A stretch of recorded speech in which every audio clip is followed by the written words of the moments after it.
Imagine being in high school. Your mom is putting herself through college, your sister through college.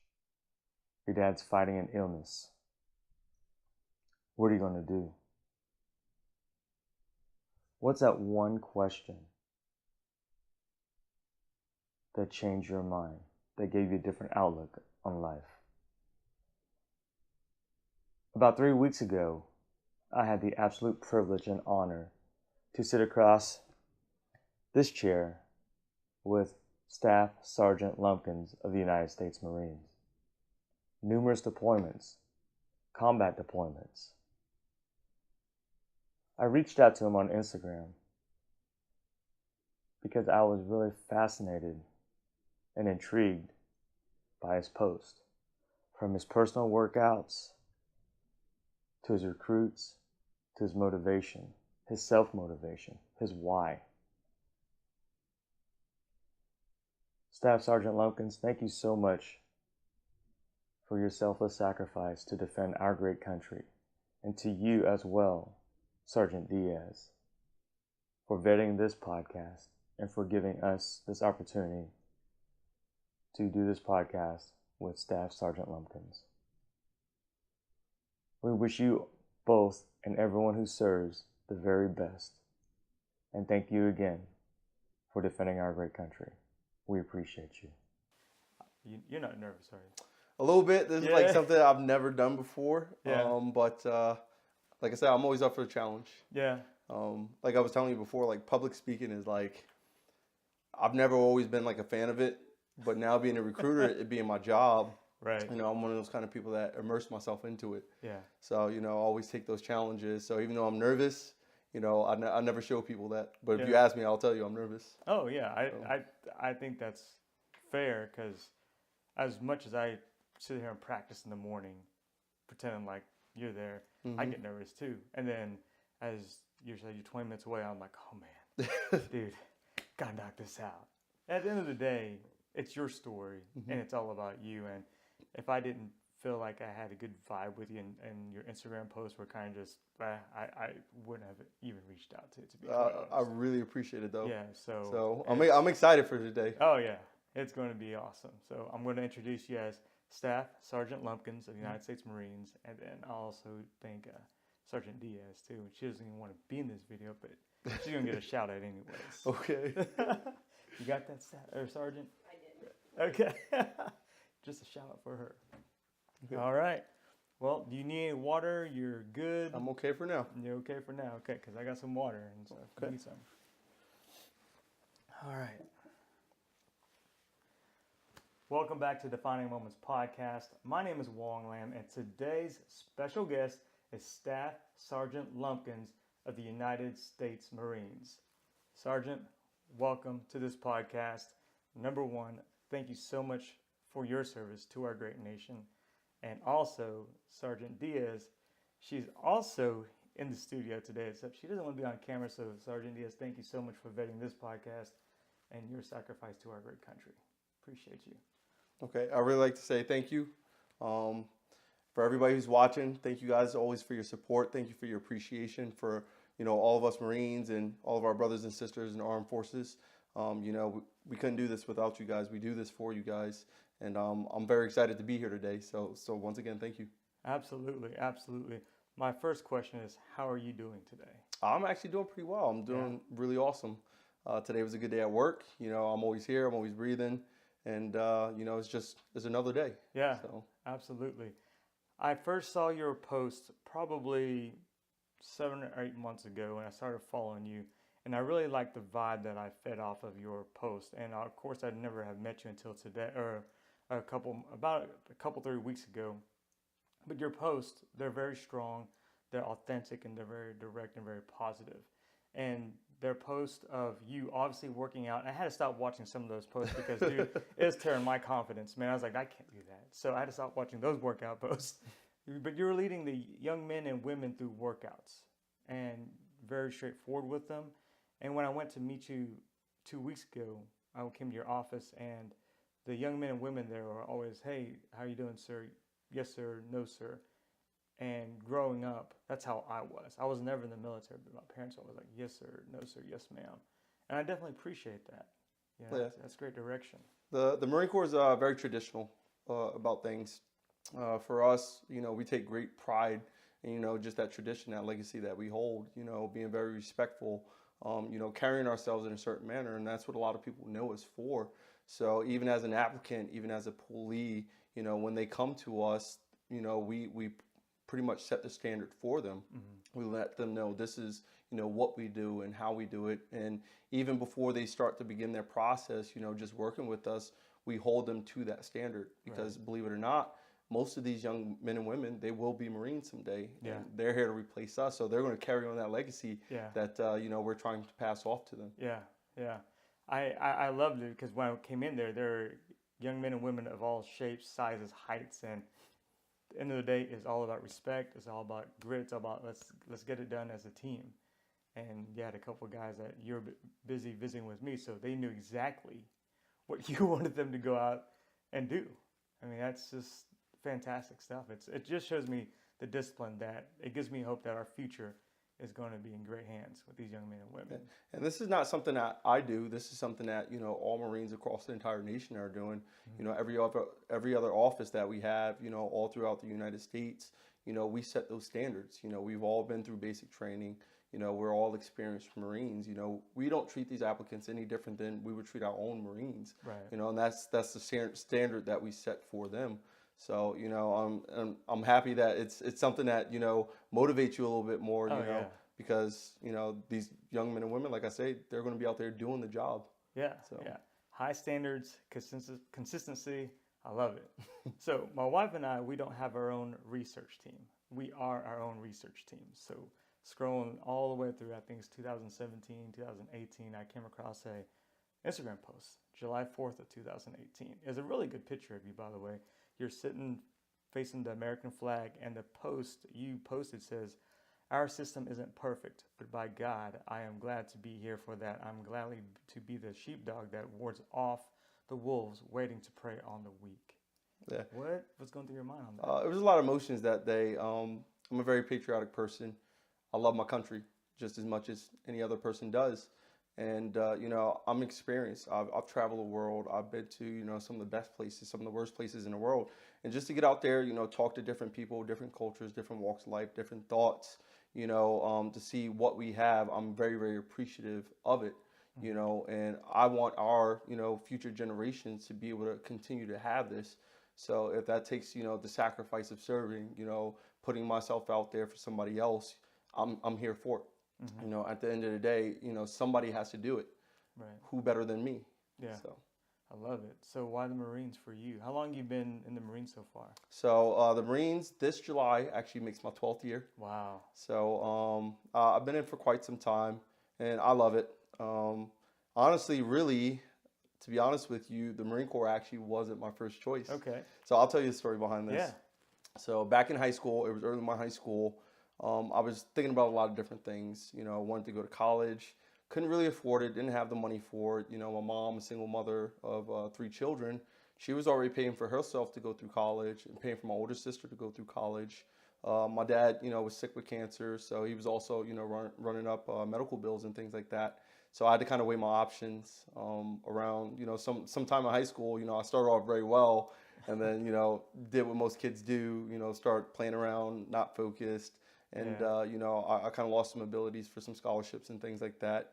So I had to kind of find my way. So I started looking into all the different branches and coming where I'm from. I'm actually from New Jersey. So I'm from Asbury Park, New Jersey, which is on the shoreline. And where like the closest base next to me, you had Fort Monmouth, which was an Army base. And then you had Jackson, which was an Air Force base. And, a lot of what I know is like, Air Force. And, talking to my grandfather being somebody who served, that's one way he was trying to lead me. His question was like, oh, why don't you join the Air Force, become a pilot, you go fly helicopters and planes and things like that. So I kind of looked into it and I thought about the idea. So one day I called the Air Force recruiter and I just never got a call back. Went to the office sometime. I never saw them. So I kind of gave up on the Air Force for a second and I started looking into other branches. So I went to the Navy's office first And, nothing against the Navy because I love my sailors. Yeah. And this is just a personal thing between me and that recruiter Yeah. is, he just didn't give me that good vibe. Right. I didn't see myself being a sailor. And then I talked to the Army recruiter and it was a lot different. I felt more like they were pushing me towards what they wanted instead of just actually listening to what I actually wanted. And then one day, a Marine recruiter, one of my friends and the recruiter's boss were walking inside my school. And I went to a charter school, so my school's not very big. My hallway is probably all about this big. Oh, wow. And I'm inside my locker, and I went to put my book bag in the locker, and I turned around, and there are all three of them standing shoulder to shoulder. And have you ever seen the movie Major Payne? Oh, yeah. Yeah. Right. So you know Damon Wayans when Yeah. he smiles, you see nothing but the gold tooth, right? Yeah. That was my recruiter, right? So that was Staff Sergeant Pelez at the time. Staff Sergeant Pelez, he smiles, and all I see is this gold tooth, and it's just like, hey man, I heard you've been looking into all the armed services. How come you haven't come talk to me yet? Yeah. And I kind of sized him up for a second, and I looked at his uniform, and I said, Marines? He said, yes. And I was like, nope. No. And I tried to go around him. But I thought about it for a second, and I told myself, well, what do I have to lose? I've already gone through everybody else. Why not at least listen to him? So he's like, let me just, take you out for an hour. We'll have lunch. We'll sit down. We'll talk. I'll show you some things. And if the Marine Corps is not for you, then, we can just part ways. No harm, no foul. Yeah. So I went to lunch with him, and I remember just sitting there talking. We didn't even talk anything about the Marine Corps. He was just getting into my life and, different types of things. And then he finally asked me the one question no other recruiter asked me. Yeah. Can you kind of guess what it is? How are you doing? No. Uh-huh. I mean, a lot of the recruiters asked me that, but the one question he asked me that no other recruiter ever actually asked me was, what do you want to do with yourself? For everybody else, it was like, all right, this is what we're going to do. Do this, do this, do this. He was the first person to ask me, what do I want to do? So immediately I was like, it stuck. Yeah. Right? It was something that stood out to him. So we started going through the entire process. We did the whole interview process. We went through some practices over math and English and all that stuff just to kind of gauge where I would actually score if I took the practice test. And then we started going over different things that I wanted, education, different types of jobs, experience, traveling the world. So he sat down and he really listened to what I was actually saying. And it wasn't just what I was saying, it was what I needed for myself, what I was trying to build, this goal that I had for myself. So that really stood out to me, that and his uniform, the way he looked in his uniform. You see Marines walk places, they walk through crowds and the crowds just split apart and people are just amazed at them. And knowing that, there was power in just sitting down at that meeting with him. I saw something in him that I wanted. Right. He had what I wanted. Yeah. And that's what eventually turned me into a Marine. Man, that's awesome. Mm-hmm. By the way, I kind of figured you were from New Jersey because you had New York Giants jerseys on. Giants fan all the way. I bleed blue. So that's why you decided to go to the Marines. You've been deployed how many times? And a couple more combat. I have a few deployments under my belt. So I have 2 combat deployments to Afghanistan. I have 1 Marine Expeditionary Unit, and I have a few RIM packs and a load of other training deployments under my belt. Yeah, what are maybe a couple differences from the combat deployments versus your other deployments? For us as Marines, it's always going to be the same. We train exactly how we fight. So even though we're off doing training deployments, we're still running the same actions we would do. It's just one's a scenario, the other one is actually the real thing. So combat deployments, as Marines, we all train to our role. I mean, every Marine is trained the exact same way, but we all have specialties. And at the end goal is for everybody to support the infantry guys out there. Yeah. So me as an aviation guy, as a junior aviation guy, my job is to learn my job, to learn how to fix the helicopters, to work on the different systems. Yeah. So I did that for a few deployments, just getting out there, learning how to fix those systems, learning how to work on it to make sure that the helicopters are safe for our crew to fly.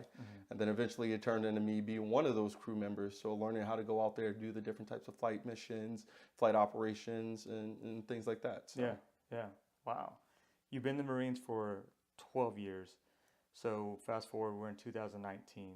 The way we communicate with young men and women now are totally different. And I think it's still verbal, and I think it's still nonverbal. So there are two types. However, you got social media, you got all these interactions, and so how do you get a young man or woman to come into your recruiting office? It first starts with building that personal relationship with them. Sometimes people will just walk in, sometimes people will just message you on Facebook. But most of the time as a recruiter, we spend a lot of our times, building relationships with inside the communities, with inside the schools, just walking around talking to people. Mainly for us, it's that relationship that we build with them, Right. getting to know them, getting to know the things that they want. And then once again, having that ability just to be able to show them what we have and what we can offer them. Yeah, yeah. Does it ever come to the point where you're recruiting your future and then the parents come in, they're like, hey, Staff Sergeant, I don't know about this. It happens quite a bit, and Yeah, okay. that's something you can't get around. Right. That's always going to be there, but it's always the decision of the kid. You have major influencers like teachers, coaches, parents. They're always going to be there, but eventually that kid or the applicant is going to see for themselves. It might not be today, it might not be tomorrow, it might not be next month, it might be a year or two from now, Yeah. but it comes down to them. Yeah. So. What's your favorite question to ask a future recruit? My favorite question to ask them is the same question that I was looking for, is what do you want to do with yourself? I love it. I was wondering if you were, because that was the question that intrigued you. So I figured, passed down, a decade and 2 years later, that same question still applies. It does, and that's one thing I always tell my kids. Like, I had an awesome recruiter. Yeah. I want you to have that kind of experience, right? Right. I want you to build something for yourself, because I can call myself successful. Everything that I've gotten, every place that I've been, everything I built for myself because I had this opportunity. I want to know what's your opportunity going to look like. Yeah, yeah. Taking a little dive into your combat deployments, and I'm not talking about like kills or anything like that, but just how, I guess, intact as a team do you have to be from the time you take off to the time that you land and you're on the ground? For us, it's almost flawless. Like, we do it so often. Marines, the thing about us is we're always constantly training. We're always getting ready. The way I always tell my kids is, think of us as the ultimate doomsday preppers, because we prepare for every situation. Right. And we always throw things in to kind of make it evolve and change, to kind of build that muscle memory for us. So that way, if you ever found yourself in a situation, you know exactly what to do. So we train so often, we do this so much, nothing ever shakes us up. We're able to do it flawlessly at any given moment, no matter how much it changes, no matter how much it evolves. Yeah. With that being said, so you've had to have a lot of training physically and then also mentally. So for yourself, what type of physical training do you go through when you're in the Marines the first, let's say, year? So your first year within, being in the Marine Corps, we all have to go through, basic. Basic training is the foundation for everything. It's bringing in some of that culture that we talked about, some of that pride, some of that history, a lot of discipline, and a lot of tradition. Once that foundation is set, depending on what different routes you go, because you can be a technical Marine and have a technical job, maybe working on helicopters, planes, or some type of financial clerk, or you have, the ground combat element, like the infantry guys, they go to an entire different school. It's really based on your role, but your first year, within your first year, basic is the standard for everybody. Okay. And then you have MCT or SOY, which teach you a lot of different things. Like, it's going to involve physical fitness, but also things like combat and tactics. And then what your job is what you specialize in. So every school is different. For the infantry guys, they go through really, really grueling training, because, they're able to do a lot of different things that people can't do, versus where us on the technical side, we go through a different type of training, because we're focused more so on the mindset, more so on how to do the job and stuff like that. But as far as the physical fitness standards, across the board, it is the same for every Marine. We always uphold and maintain that standard for us. And then, me just being somebody who enjoys doing physical fitness, my entire, regiment for my entire first year was constantly working out at least somewhere between 3 to 5 times a week, just trying to maintain the standard of a Marine. Yeah. You still do. I 12 years still do. later. I've 12 seen it years on later. Instagram. So you still do this. I still do. So it's part of my ritual, my everyday ritual now. You know, I get up, I go walk the dog for, you know, about a half a mile, just a few blocks around the house. And then I go out and I go run for myself, either somewhere between like 1.5 miles or 3 miles. It really depends on how I feel that day or what I have to do that day. And then most other days I'm in the gym and I'm working out different things. Yeah. Always on my pull-ups, always on my strength. You know, like for me, I have a personal goal. I like to gain a little bit more weight, but along with gaining that weight, also want to be able to still remain quick and be able to move and fast. So I have to do it like a certain way and build on it a certain way. Yeah, absolutely. You talked about mindset. It's one of my favorite words right now. So with the mindset, I wanted to talk about some of your morning habits. You talk about working out, running the dog. What other morning habits do you have? And then also, if you don't happen to hit a habit, does it knock you off schedule? Oh, I'm definitely a creature of habit. When I'm not in my habit, when I'm not doing my normal rituals, my entire day is off. Yeah. But I'm the kind of person that I can bounce back from it. But a lot of different things what I do. So I always have to have like a cup of coffee in the morning. That's a must. That's before the shower. You know, give a little bit of rub to my dog. You know, give him a lot of love. Yeah. You know, I'm a skincare product kind of guy, believe it or not. I have an entire ritual when it comes to skincare products. So I take care of my face, all right, and you know, just working out. But music is like my biggest thing because that gives me a time to like, you know, break everything, focus, and kind of meditate within my own self. Whether it's like singing a song or just using that time just to like block out everything. So once I get that going, you know, that's how my day starts. Yeah. What kind of music do you listen to? I listen a lot. Yeah. Sorry, all you country fans out there. Country is not my thing. It's growing though. It's growing. Okay. It's growing. But country is not my thing. I listen to a lot of R&B, hip hop. Yeah. You know, being somebody who grew up in like the 80s and 90s, I like 90s hip hop. So that's my thing. I'm with you. You talk about skincare product, and this is part of the podcast. I'm going to ask pedicures. You get pedicures? Absolutely. Yeah, man. I went with my wife last week, and I get them all the time. Actually, I love them. Skincare products. I like the body buttercream. I put on my my legs and my face too. So I'm with you.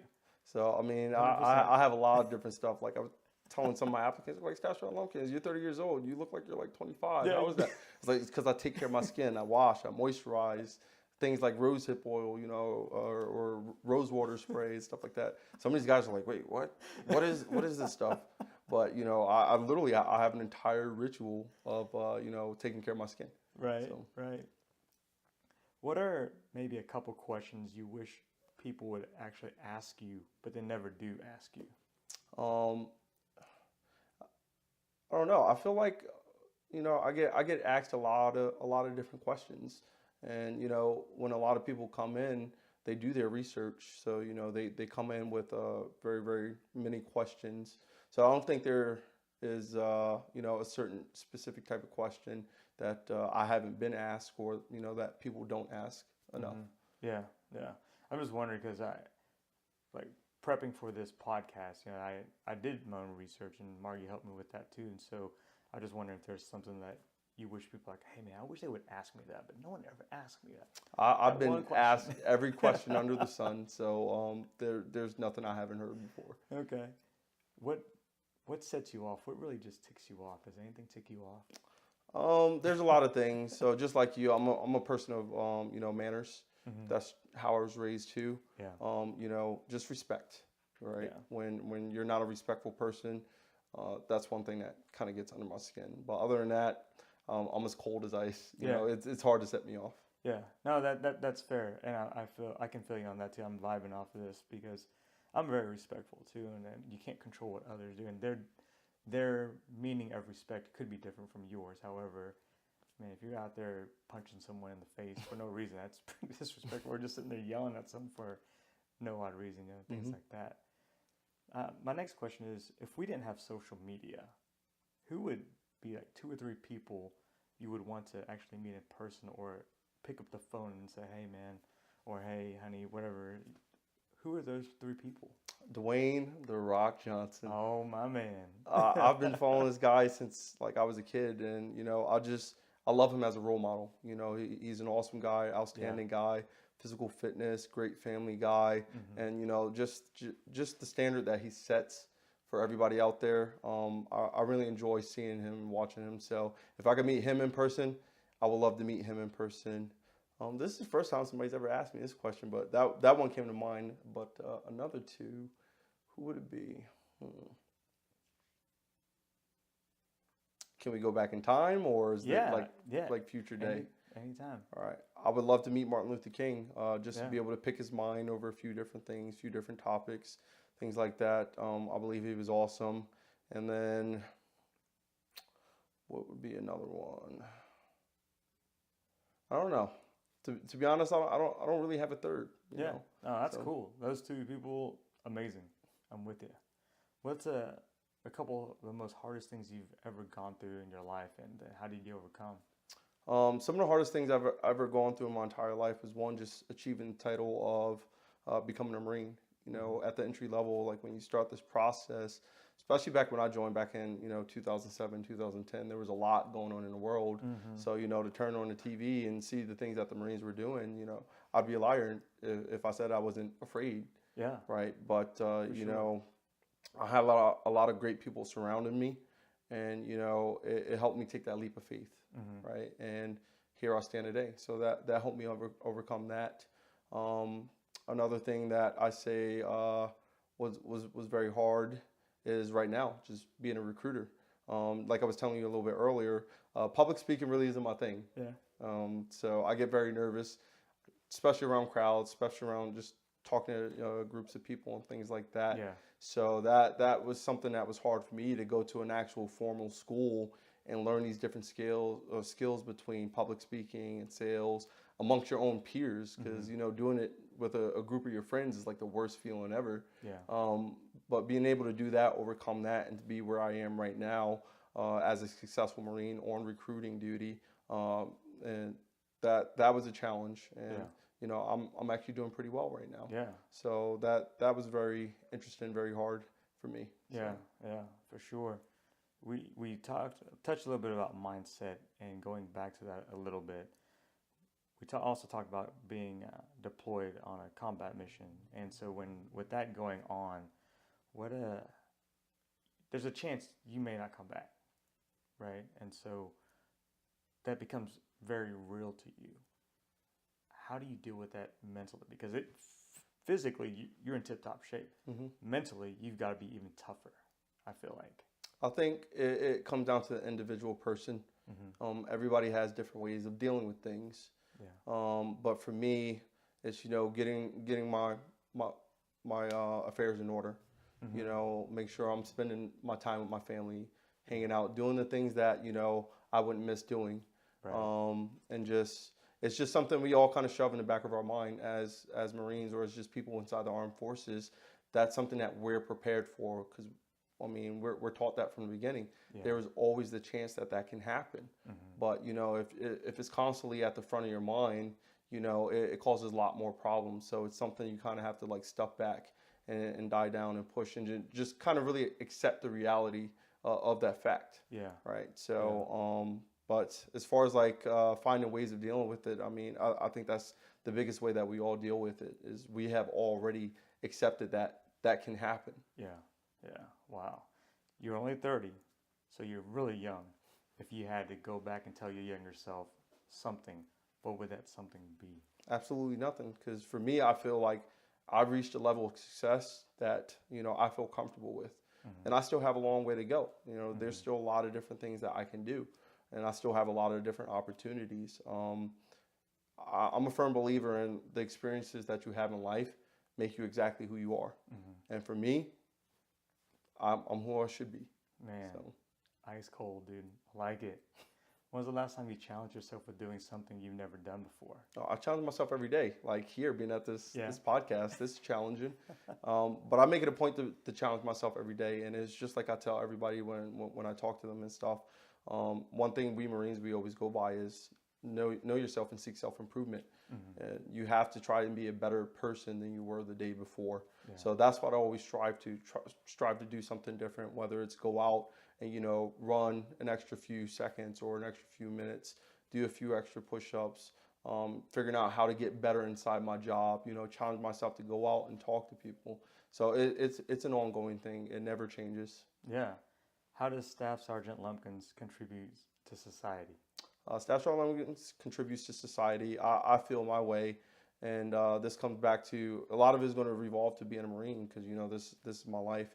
But being here as a recruiter is my chance to get back to give somebody an opportunity or to introduce them something that can change their lives the way my life was changed. I always face the fact that had I not met that Marine Corps recruiter, I have no idea where I'd be. I'm not saying I came up from the worst place in America, but where I come from wasn't always a good place. Yeah. And I used to wake up and watch everybody, and a lot of people I knew they weren't really doing anything with their lives. They weren't going anywhere. So this gave me an opportunity to be able to do something with myself, to give myself a real future. Yeah. And I actually made a promise to one of my mentors.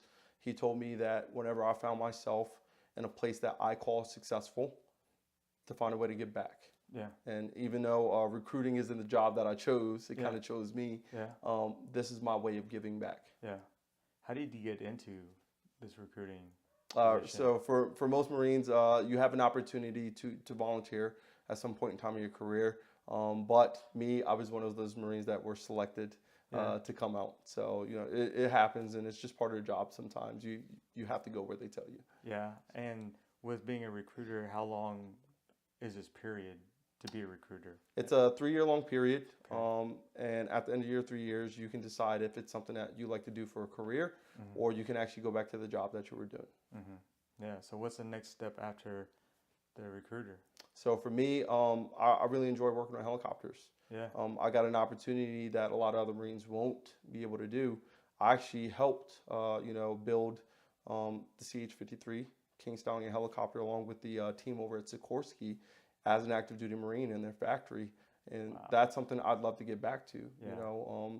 That's something I hold very dear because this is, something that's going to last the Marine Corps for the next 50 years or maybe even more. We don't know. Yeah. Absolutely. When my children or my grandchildren, if they become Marines, when they're flying around, that's something I had a hand in. So this is something that I'm really, really involved in. Yeah. It's something I would love to get back to. Right. That's awesome. When you think about moments that you've gone through in your life, what are maybe a couple moments that, what I call defining moments that you defined or has helped you through life, or maybe it was a few setbacks that now you overcome them? A few defining moments. All right, so it was back in high school was one defining moment. I had what I call my aha moment. I remember sitting around and I forget what class it was, but I finished my work early. I normally finish my work early. I remember looking around and I looked at every other student inside the class, all my friends, all the people that I knew. I remember taking a look at the teacher and just saying to myself, like, do you want to be here? Is college something that you actually really want to do? And that's kind of a moment that sparked my interest into looking into the military, other than just the whole college thing, because, I didn't have a way to pay for college, but it was more so, if I didn't want to go to college, what else would I want to do with myself? What could I do with myself? Yeah. So that was a defining moment for me. Another defining moment was, just hanging out with my dad. I remember driving out every Sunday that I could with my dad, just, riding in his car and, just listening to music. So those are like some very, very defining moments with me, because that was a lot of time I got to spend with my father, who's like, my mentor. He's like my best friend. He's like the person I always wanted to be. So, spending moments with him kind of helped shape me into the person I am. And then here as a recruiter, I have one defining moment that kind of solidified, and reminded me why we do this job. I had a young gentleman who didn't have a lot going on for himself. He was staying with a girlfriend, and they were living at her aunt's house.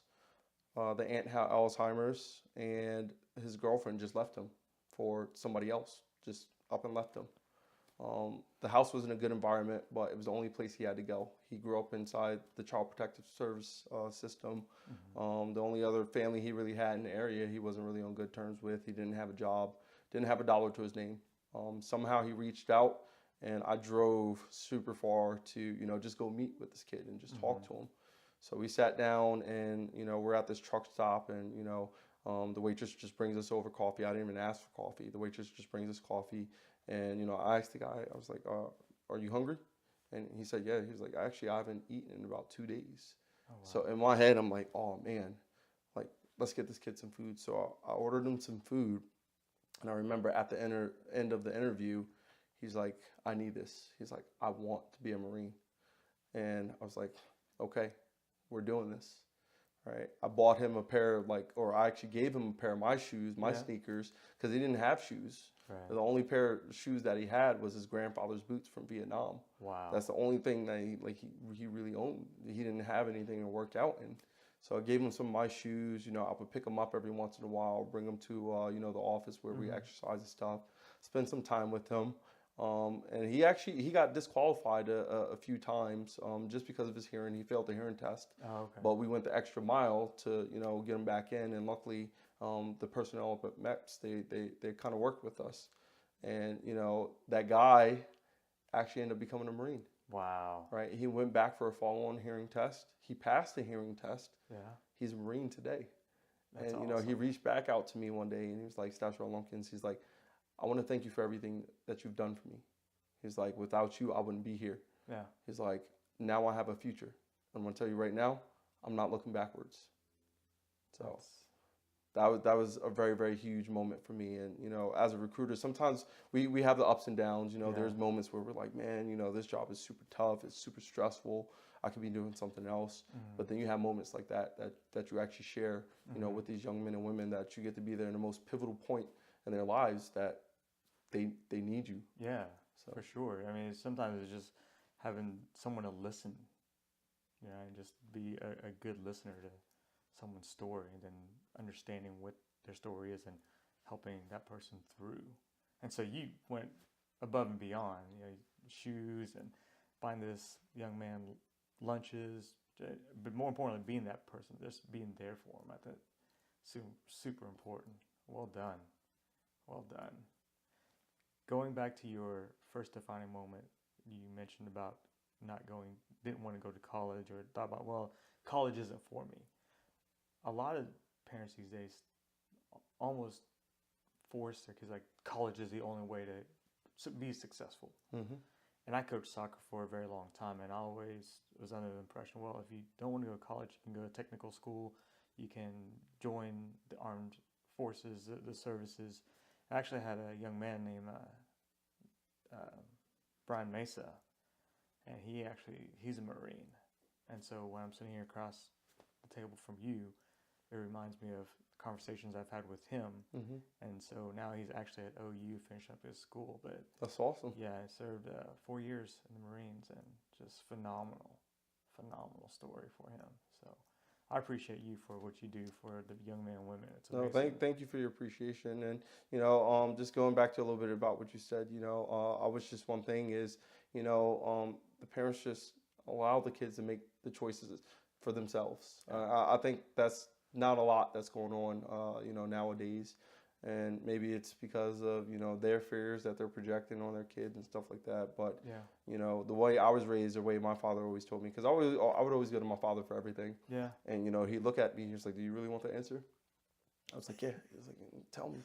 He was like, I can tell you all day, but I want you to figure it out for yourself, because one day I won't be here.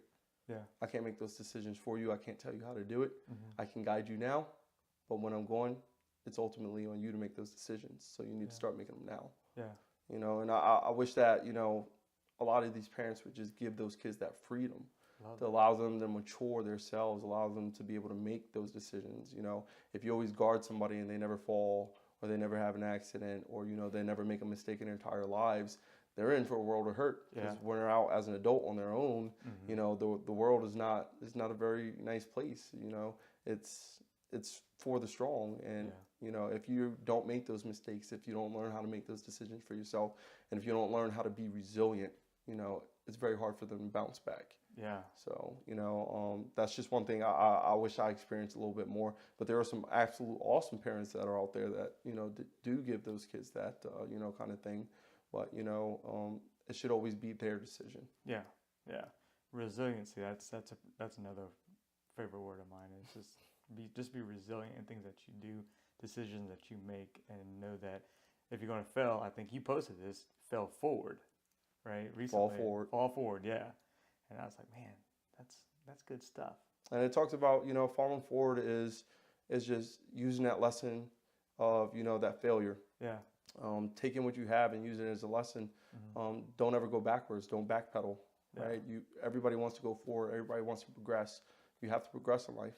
If you don't progress in life, you'll just stay stagnant. Yeah. You'll stay where you are, and it won't turn out the way that you want. Yeah. You talk highly of your dad, so if you don't mind asking just a couple quick questions about you and your dad driving through the country roads and just in the car listening to music. Are there certain songs that trigger those type of moments that you think, oh man, I remember this moment with my dad? Sitting on the dock of the bay is one. My dad is a old school kind of guy. Otis Redding? Yeah, gotcha. Otis Redding. Sitting on the dock of the bay. He listened like a lot of Barry White. Yeah. He listened to a lot of Luther Vandross. Yeah. So, that was my dad. I remember his car very distinctly. He had one of those Lincoln Town cars, the ones that shaped like boxes and stuff. It was the color like it was brown. It was like almost like poop is what it looked like. But I remember sitting in this thing and I'm just like swimming in this large seat, just strapped in a seatbelt. And my dad just like looking over, he's smiling, just laughing, singing his songs and stuff. And, yeah. That's awesome, man. And then going back to your third defining one, we talked about helping this young man out. Do you think he actually taught you something when you're going through these moments with him? He did. He absolutely did. He taught me to, be a little bit more patient. Not everything is always going to work out the way that you want. But if you're patient enough, and if the word is like escaping me right now. If you're patient enough, and if you continue to put more effort into it, it'll work out in your favor, right? And to always pay attention because, somebody might need you. Yeah. You just might not know it, right? So that was one lesson I can definitely get from that one. Yeah. Looking back at your life so far, do you regret any decisions you made? Not one. I didn't think so. I wanted to ask that. I kind of had thought of your answer, but kind of thought this wouldn't be it. What are you most proud of? I'm proud of a lot of different things. I'm proud to be here. I'm proud of the things that I've been through. I'm proud of like all my experiences, the things that I've achieved, like being able to build that helicopter. Yeah. I'm proud of each and every one of my kids. Over at the office and things like that. I'm just a very proud person. Yeah, yeah. Speaking of being proud and those kids, you had another video of them running at Lightning Creek. So for our listeners, describe these hills at Lightning Creek. Well, they're pretty steep hills, not very far, not very long, but it's enough to give you a good workout, push you a little bit. So they will definitely break you off a little bit, though. Yeah. I remember when I was playing soccer and I played competitive, and our coach took us out to Lightning Creek, and it definitely broke us off quite a bit, actually, running up those hills and down those hills and bear crawls, all that stuff. So that video reminded me of a lot of my days. I remember you asked me, like, is that Lightning Creek? I'm like, yes. Yeah. So what is the next level for you as far as, let's say, we'll take this in two questions. As a Marine, where are you going forward? And then just as Charles Lumpkins, where are you going forward? Forward for me as a Marine is, my ultimate goal as a Marine is to reach retirement. I'm going to do at least my 20 years. And that's, a very, very long set goal that I set for myself, but I'm here and I'm working for it and I'm not going to stop. The only reason why I wouldn't make it is if the Marine Corps decided one day that, Staff Sergeant Lumpkins, we can't keep you anymore. That's one goal right there. And then just as Charles himself, I have a lot of different things I want to do. All right. as a mature, male now, I'm actually ready to go to college. I'm ready to get my degree in something. Wow. And then, I've been talking for a very, very long time about, possibly opening a restaurant. So over the last few years, I've been thinking about different ideas and concepts and, different types of menus and doing my research about like the finances and place to open up and like the trends and pretty much the entire like science behind like the business side of opening a restaurant. So that's something I'm really, really looking forward to if I get the opportunity to do it. Yeah. Speaking of food, I know that you like Korean food, but what would be your choice of food to open up as a restaurant? So for me, I would like to do kind of like American style tapas. So just like a social style food, but like American gourmet style, and like the kind of restaurant I'm thinking. I don't really have a theme for it yet, but I can just see what it looks like in the inside. Yeah. I'm a big fan of restaurants that are like brick and brass. Yeah. So. Okay. Very good. Very good. How does Staff Sergeant Lumpkins wants to be remembered? Staff Sergeant Lumpkins just wants to be remembered as, somebody who, gave it everything he had. I'm not one to bend a knee. I'm not one to fall. I'm not one to stop. I'm not one to quit. Somebody who was here to help people when they needed it. And other than that, whether I'm here or I'm going, it doesn't matter. Yeah. Last couple of questions for you. What would be a piece of advice you would give just anyone? It doesn't have to be a future recruit, just anyone. The one bit of advice I would give everybody that's out there is no matter what your situation is in life, no matter what you go through in life, right, your failures don't determine who you are. It's how you get up. It's what you do with that that decides who you are and where you go. So don't ever stop. Love it. How do we get in touch with you? Our listeners, how do they get in touch with you? All right, so if you guys are inside the Oklahoma City area, you can always give me a call.